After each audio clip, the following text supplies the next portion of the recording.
नमस्कार साथियों, राहुल जी का स्वागत है। हमारे साथ राजस्थान के मुख्यमंत्री अशोक गहलोत जी, छत्तीसगढ़ के मुख्यमंत्री भूपेश बघेल जी, हेलो,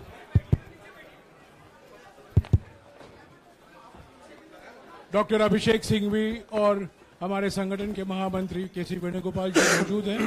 मैं राहुल जी से गुजारिश करूंगा, वो पहले आपको संबोधित करेंगे, बाद में आपका सवाल जवाब लेंगे। राहुल जी। नमस्कार। मैंने आप सब से काफी बार बोला है कि हिंदुस्तान में लोकतंत्र पर आक्रमण हो रहा है और इसका हमको हर रोज नए नए उदाहरण मिल रहे हैं। सवाल मैंने एक ही पूछा था,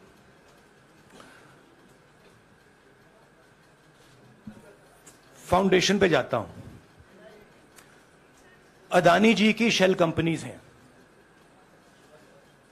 अदानी जी की शेल कंपनीज हैं, उसमें 20,000 करोड़ रुपया किसी ने इन्वेस्ट किया।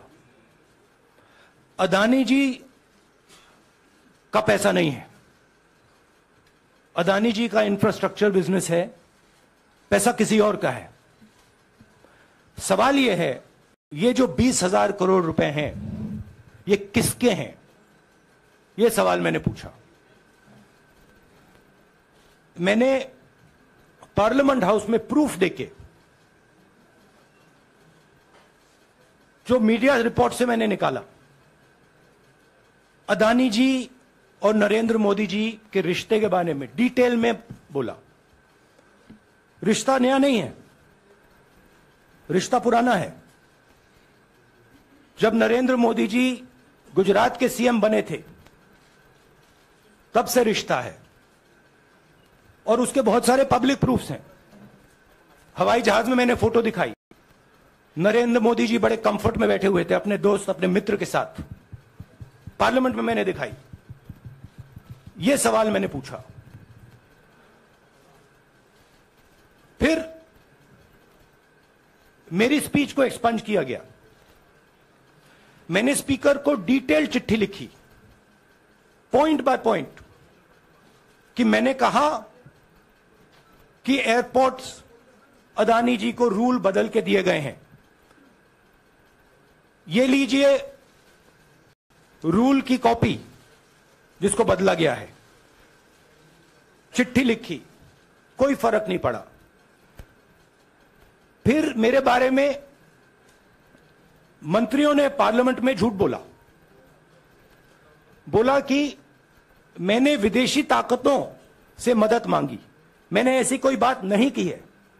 मैंने कहा स्पीकर से, मैंने जाके कहा, स्पीकर सर, पार्लियामेंट का नियम है कि अगर किसी मेंबर पर कोई एक्यूजेशन लगाता है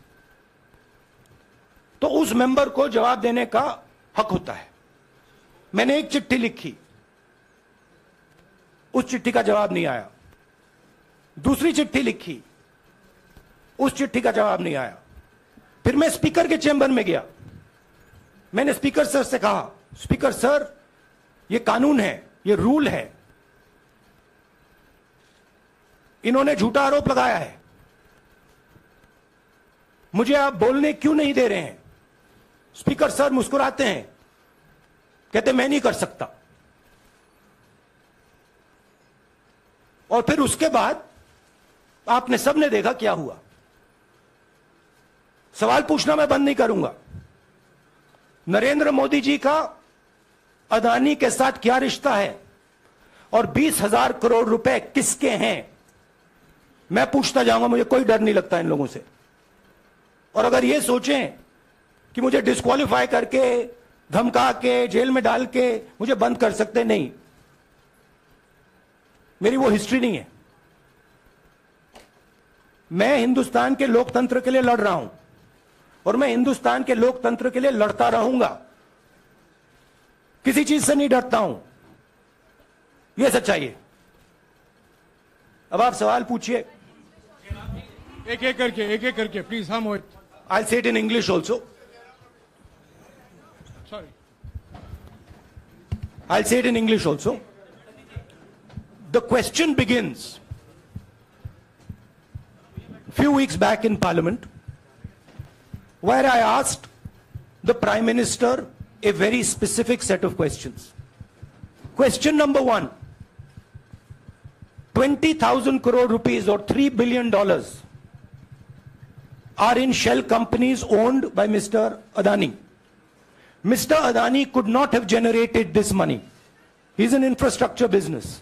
Where did this money come from? Whose money is it? That was the first question. Whose shell companies are there? These companies are working in the defense field.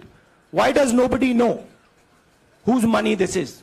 There is a Chinese national involved in this. Why is nobody asking the question, who is this Chinese national? That was the first question. Second question was, set of questions with proof. What is the Prime Minister's relationship with Mr. Adani? I showed a picture of the Prime Minister and Mr. Adani's plane relaxing. I gave documentation about the defense industry, about the airports, about statements made in Sri Lanka, about statements made in Bangladesh, pictures of Mr. Narendra Modi sitting with the State Bank chairman in Australia. And I put this proof on the table. Immediately after that, the BJP started its work. My speech was expunged. I wrote a letter to the Speaker with a detailed explanation on the defense industry, on the airports, with press clippings, supporting documents, legal documents, and said this is the supporting foundation of my speech. I have not made this speech, I have not invented this. This is detailed research, here it is. Nothing happened. Nothing was revoked. My speech today is not part of the record of Parliament. The same, by the way, was done with Mr. Kharge. After that, BJP ministers lied about me in Parliament. They made the statement to distract from the Adani issue. The whole game, disqualification, and all these statements are to distract from the central question, whose money is it? 20,000 crores, whose is it? Kiska hai ye? That's the main question. The whole thing is to distract.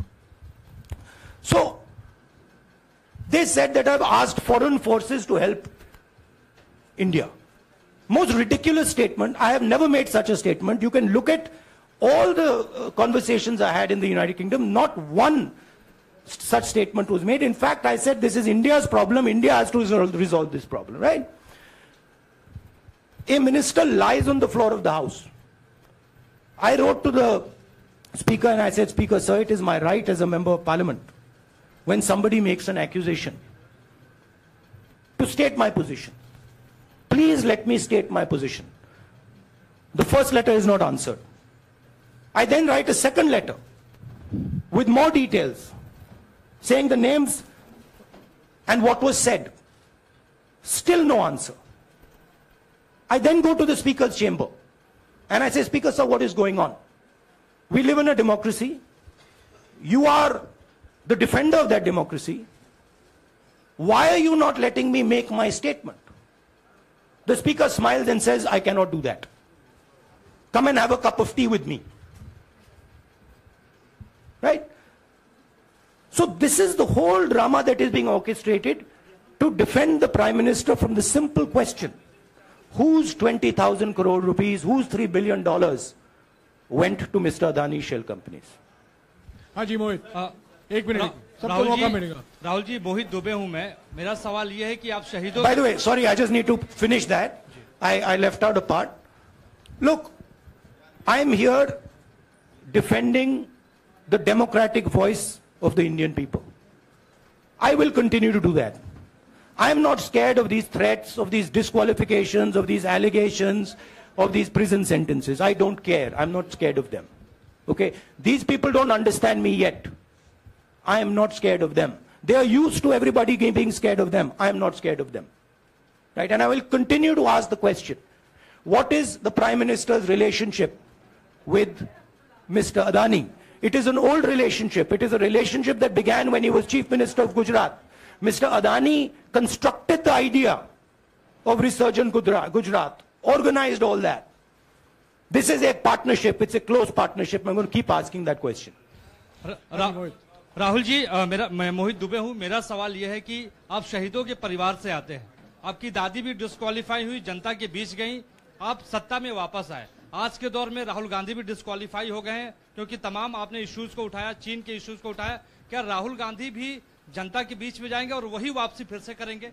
Rahul Gandhi Bharat जोड़ो यात्रा में 4.5 महीने जनता के बीच में रहेंगे और वो मेरा काम है, वो मैं करता जाऊंगा। हाँ जी, अनवर। आज के हिंदुस्तान में जो पहले राजनीतिक पार्टियों को सपोर्ट मिलती थी, मीडिया से मिलती थी, बाकी इंस्टीट्यूशन से मिलती थी, वो नहीं मिलती है। तो ऑपोजिशन की पार्टीज को एक ही रास्ता है, जनता के बीच में जाने का। हाँ जी, अनवर। सर, भारतीय जनता पार्टी ने आप पर ओबीसी समुदाय के अपमान का आरोप लगाया है। इस पर आप क्या जवाब देना चाहेंगे भारतीय जनता पार्टी को? मैं पिछले भारत जोड़ो यात्रा में, आप मेरी कोई भी स्पीच देख लीजिए, मैं वहां कह रहा हूं सब समाज एक हैं, सबको एक साथ चलना चाहिए, भाईचारा होना चाहिए, नफरत नहीं होनी चाहिए, हिंसा नहीं होनी चाहिए। तो मेरी पोजीशन बिल्कुल क्लियर है। ये ओबीसी का मामला नहीं है, ये नरेंद्र मोदी जी और अदानी जी के रिश्ते का मामला है। 20,000 करोड़ रुपए जो अदानी जी को पता नहीं कहां से मिले, उसके बारे में मैं सवाल पूछ रहा हूं और उसका जवाब चाहिए। बीजेपी ध्यान को भड़काने की कोशिश करती है, कभी ओबीसी की बात करेगी, कभी विदेश की बात करेगी, कभी कुछ और बात करेगी, कभी डिस्क्वालिफिकेशन की बात करेगी, मगर सवाल यही है 20,000 करोड़ रुपए, $3 बिलियन किसका था? संजय मिश्रा। और वो अदानी का पैसा नहीं हो सकता। संजय मिश्रा।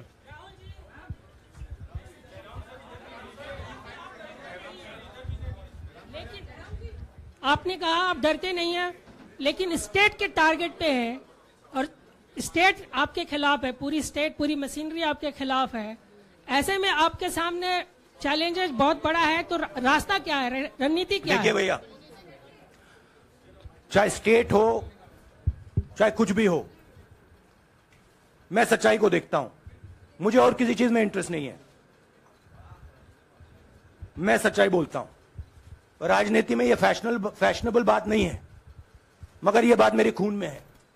मैं और कोई रास्ता निकाल ही नहीं सकता हूं। तो मेरा काम यह है, यह मेरी तपस्या है, जीवन की तपस्या है, उसको मैं करता जाऊंगा।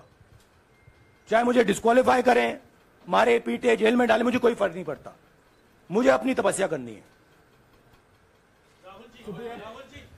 इस देश ने मुझे सब कुछ दिया है। शांत हो जाइए। इस देश ने मुझे सब कुछ दिया है, प्यार दिया है, इज्जत दी है, इसलिए मैं ये करता हूं। हाँ, Supriya. Sir, Rahul sir, BJP के जो लीडर्स आप पे अटैक कर रहे हैं उस पर आप क्या कहेंगे? और इसके अलावा वायनाड, वहां पर जब से खबर गई है, वहां पे लोग बहुत डिसबिलीफ में हैं, प्रोटेस्ट भी इरप्ट हो रहा है। आप अपनी कॉन्स्टिट्यूएंसी के लोगों को क्या कहना चाहेंगे? नहीं, मैंने सोचा है कि मैं अपनी, देखिए मैंने कॉन्स्टिट्यूएंसी में भी बोला कि वायनाड के लोगों के साथ मेरा पारिवारिक रिश्ता है, फैमिली प्यार का रिश्ता है। तो मैंने सोचा कि मैं वायनाड के लोगों के लिए अपनी एक चिट्ठी लिखूं उनके लिए कि मेरे दिल में उनके लिए क्या है। तो वो तो मैं रिजॉल्व कर दूंगा। उनका, देखिए, बीजेपी के नेताओं का काम यही है। देखिए, वो सब नरेंद्र मोदी जी से डरते हैं, कारण आप जानते हो। नरेंद्र मोदी जी ने कहा कि देखिए ध्यान हटाना है। वो सब जानते हैं अदानी जी और नरेंद्र मोदी जी का रिश्ता, सारे के सारे जानते हैं क्या रिश्ता है, सब जानते हैं, मगर डरते हैं तो अगर नरेंद्र मोदी जी ने उनसे कहा कि भैया ध्यान उधर करो, ध्यान उधर करेंगे। मगर सवाल यही है 20,000 करोड़ रुपए किसका है? हाँ जैनेंद्र राहुल जी पूरी कांग्रेस पार्टी, सर पूरी कांग्रेस पार्टी ये कह रही है कि आप चाहे वो गुजरात की कोर्ट ने आपको सजा सुनाई या आपका निलंबन हुआ, ये सब कुछ केंद्र सरकार प्रधानमंत्री के इशारे पर हो रहा है। लेकिन बीजेपी कह रही है कि कानून ने अपना काम किया है। तो जो ये दलील है कि कानून ने आपको सजा दी है और उसी की वजह से आपका निलंबन भी हुआ है, इस पर आप क्या देखिए, लीगल मैटर पर ये हुआ है? लीगल मैटर है। मैं हिंदुस्तान के लीगल सिस्टम को रिस्पेक्ट करता हूं। मैं लीगल मैटर पे इस प्रेस कॉन्फ्रेंस में बात नहीं करना चाहता हूं। हाँ संजीव, अगर आपके लीगल सवाल होंगे तो आप हमारी लीगल टीम से पूछ लीजिए। Sanjeev 1 minute. Sanjeev,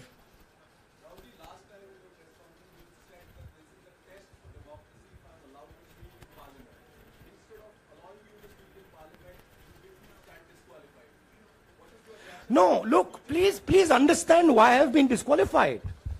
I've been disqualified because the Prime Minister is scared of my next speech. He's scared of the next speech that is going to come on Adani, right? I've seen it in his eyes. So he's terrified of the next speech that is going to come, and they don't want that speech to be in Parliament. That's the issue. That is why, first the distraction, now the disqualification. Please don't be confused about this matter. There is a deep relationship between Narendra Modi ji and Mr. Adani. There is a question. 20,000 crore rupees have suddenly arrived in Mr. Adani's shell companies. Where has this money come from? Whose money is it? It is, some of these companies are defense companies. Why is the defense ministry not asking this question? Why is the defense ministry not asking the question? But please explain to us, whose money is this that is being spent on our drone development, that is being spent on our missile development, that is being spent on our ordnance production? Why is the defense ministry not asking this question? Manjari, please. एक minute मंजरी। सदस्यता की रद्द हुई तो उसके बाद बहुत सारे ऐसे विपक्षी दल जो अभी तक कांग्रेस से दूरी बना के चलते थे वो भी आपके समर्थन में आए। तो आपको क्या लगता है अब वो समय आ गया है जब सारे विपक्ष को एकजुट हो जाना चाहिए? मैं उन सब विपक्षी दलों का धन्यवाद करता हूं कि उन्होंने इस बात में हमारी सपोर्ट की और हम सब मिलके काम करेंगे। रंजीता, जिस बयान को लेकर आपको ये सजा सुनाई गई है, क्या आपको लगता है, आपको अफसोस है उस बयान को लेकर? क्या कहेंगे उस बयान पर? अब देखिए, अब ये लीगल डिस्कशन है, उस पे मैं टिप्पणी नहीं करना चाहता हूं क्योंकि ये कोर्ट में मामला है। मगर मैं जो भी सवाल उठाता हूं वो सोच समझ के उठाता हूं। हाँ जी, नीरज। राहुल जी, अभी कुछ ही दिन पहले लक्षद्वीप के सांसद मोहम्मद फैजल की सदस्यता गई थी और बाद में हाईकोर्ट ने स्टे कर दिया था। अभी उनकी मेंबरशिप रीइंस्टेट नहीं हुई है। देखिए, सुन लीजिए। हाँ। राहुल जी सुन लीजिए, अभी उनकी सदस्यता रीइंस्टेट नहीं है, लेकिन चुनाव आयोग ने चुनाव की घोषणा करने के बाद उसे रोक दिया था। अगर ऊपरी अदालत से आपको स्टे मिलता है तो आपको उम्मीद है कि लोकसभा स्पीकर भी आपकी सदस्यता को बहाल कर देंगे? मुझे उम्मीद में कोई इंटरेस्ट ही नहीं है। चाहे मुझे सदस्यता मिले ना मिले, मैं अपना काम करूंगा। अगर ये मुझे परमानेंटली डिस्क्वालीफाई कर दें तो भी मैं अपना काम करूंगा। अगर मुझे रीइंस्टेट कर दें तो भी मैं अपना काम करूंगा। मुझे कोई फर्क नहीं पड़ता मैं पार्लियामेंट के अंदर हूं या बाहर हूं, कहां हूं। मैंने आपसे कहा मुझे अपनी तपस्या करनी है, मैं उसको करके दिखाऊंगा। आपके लिए नहीं, अपने लिए। रवि, एक मिनट रमन। हाँ। एक मिनट रमन।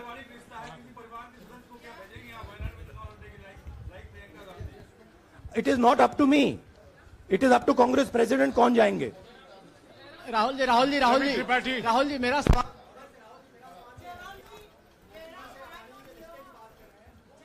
आपके यहाँ बैठे हैं। हाँ। दोनों मुख्यमंत्रियों का भी अडानी जी से रिश्ता है, उनके साथ लेन देन का मामला, उसका कहा धंधे का मामला है। लेकिन क्या धंधे का मामला क्या बात कर रहे हैं? ये धंधा रोकेंगे ये लोग? जिनके पास जो भी स्टेट का उनके साथ नाता है, जो भी बिजनेस चल रहा है, वो बिजनेस रोका जाएगा क्या? देखिए, सिंपल सी बात है, आप डिस्ट्रैक्ट करने की कोशिश मत कीजिए।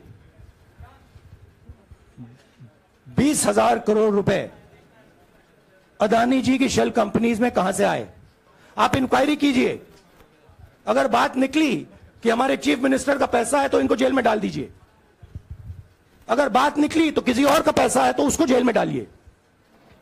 हाँ Siddharth sir, Rahul sir, please madam, 1 minute. Madam आप लोकतंत्र को समझिए। ये जो पैनिक रिएक्शन इन्होंने किया है नरेंद्र मोदी जी ने, इससे सबसे ज्यादा फायदा मिलेगा विपक्ष को। ये इन्होंने हमें हथियार पकड़ा दिया है। ये आप बात समझिए।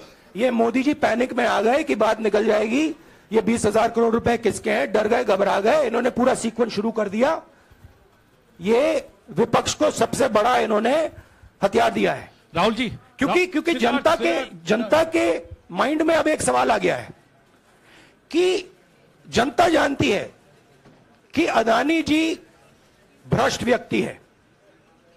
अब जनता के माइंड में यह सवाल उठा है कि इस भ्रष्ट व्यक्ति को हिंदुस्तान का प्रधानमंत्री क्यों बचा रहा है। यह मतलब अब सब कुछ बीजेपी के लोग, नरेंद्र मोदी जी सब कुछ इस व्यक्ति को बचाने के लिए क्यों कर रहे हैं। दूसरा सवाल, बीजेपी के लोगों ने कहा कि अदानी पर आक्रमण देश पर आक्रमण है। मतलब इनके माइंड में देश अदानी है और अदानी देश है। बात समझिए राहुल जी, मेरा सवाल आपसे ये है कि जब आप ये फैसला सामने आया, आपको मैक्सिमम पनिशमेंट जो है इसमें हो सकती है वो आपके लिए मुकर्रर की गई। इस बीच कई लोगों ने ये भी कहा, आपके पार्टी के भी एक सांसद ने कहा कि कम से कम जज को ये देखना चाहिए था कि सामने जो शख्स है वो एक गांधी परिवार से आता है। इस पर आप क्या कहेंगे? और आपको लगता है मैक्सिमम पनिशमेंट जो है आपके केस में, मैक्सिमम पनिशमेंट आपके लिए मुकर्रर की गई, क्या आपको इसके पीछे क्या कहना है आपका? वही मैंने कहा, अगर डिस्ट्रैक्शन करना है, मैक्सिमम पनिशमेंट की तो जरूरत है। मिनिमम पनिशमेंट से बात थोड़ी बनेगी। मैं तो सोच रहा था भैया 5 साल होते, 7 साल होते, 10 साल होते, वो भी मिल जाता। मुझे क्या फर्क पड़ रहा है यार Rajdeep.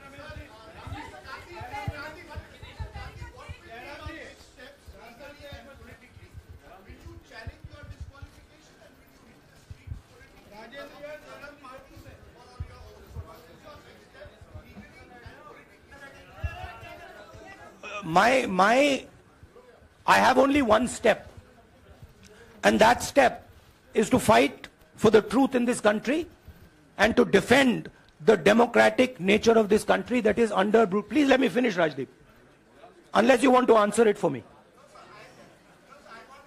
You do that also sometimes. Yeah. So my job, as I see it, is to defend the democratic nature of this country.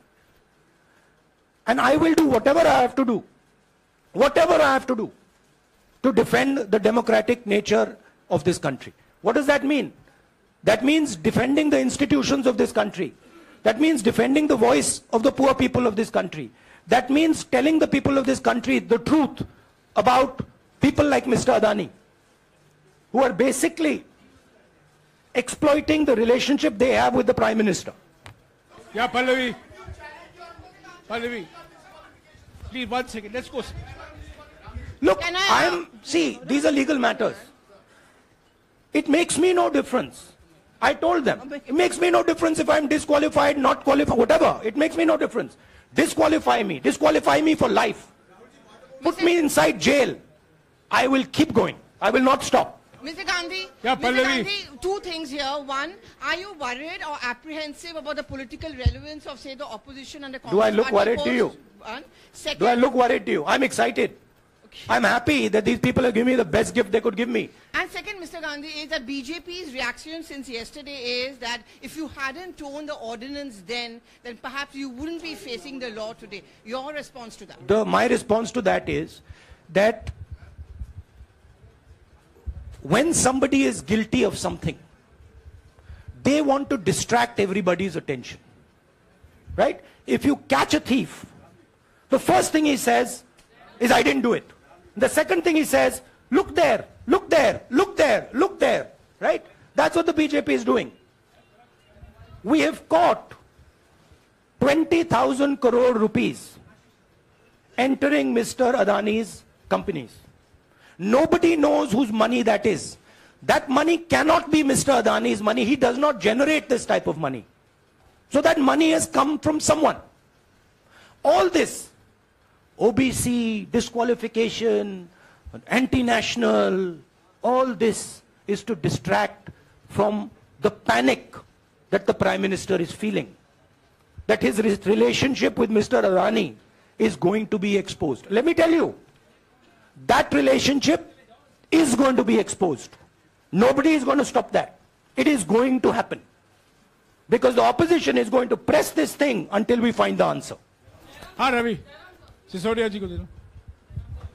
Rahul ji जो जजमेंट आया उसको लेकर बीजेपी ने उसको किया है कि आपने ओबीसी का अपमान किया। पूरे देश में प्रेस कॉन्फ्रेंस करने की तैयारी कर रहे हैं कि आपने ओबीसी का अपमान किया था।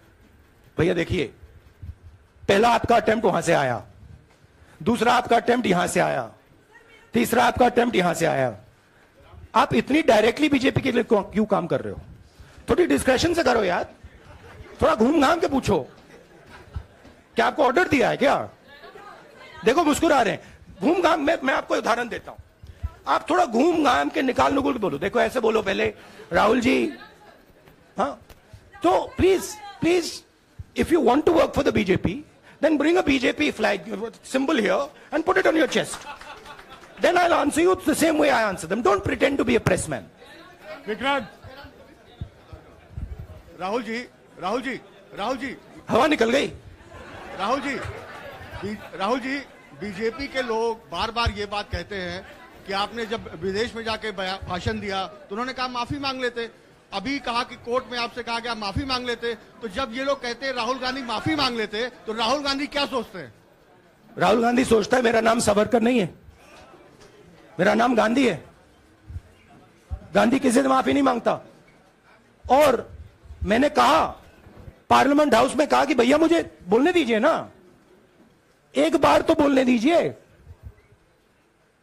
2 बार चिट्ठी लिखी, तीसरी बार मैं पर्सनली स्पीकर से जाके कहता हूं, स्पीकर सर प्लीज, आप डेमोक्रेसी के लोकतंत्र के आप प्रोटेक्टर हैं, मुझे बोलने दीजिए। मुस्कुरा के कहते हैं भैया मैं तो नहीं कर सकता। आप नहीं कर सकते तो कौन कर सकता है? शायद मुझे जाके मोदी जी से पूछना पड़े, वो तो करने नहीं देंगे। तो मेरा जो पॉइंट है, इस देश में लोकतंत्र खत्म हो गया है।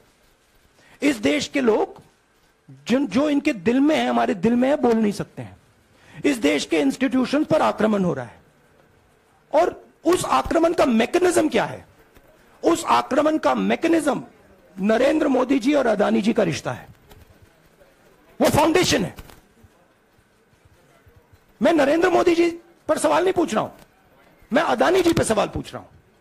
बीजेपी अदानी जी को क्यों प्रोटेक्ट कर रही है? आप नरेंद्र मोदी जी को प्रोटेक्ट कीजिए। मैं अदानी जी पे पूछ रहा हूं, आप अदानी जी को क्यों प्रोटेक्ट कर रहे हो? आप इसलिए अदानी जी को प्रोटेक्ट कर रहे हो क्योंकि आप ही अदानी हो। Thank you.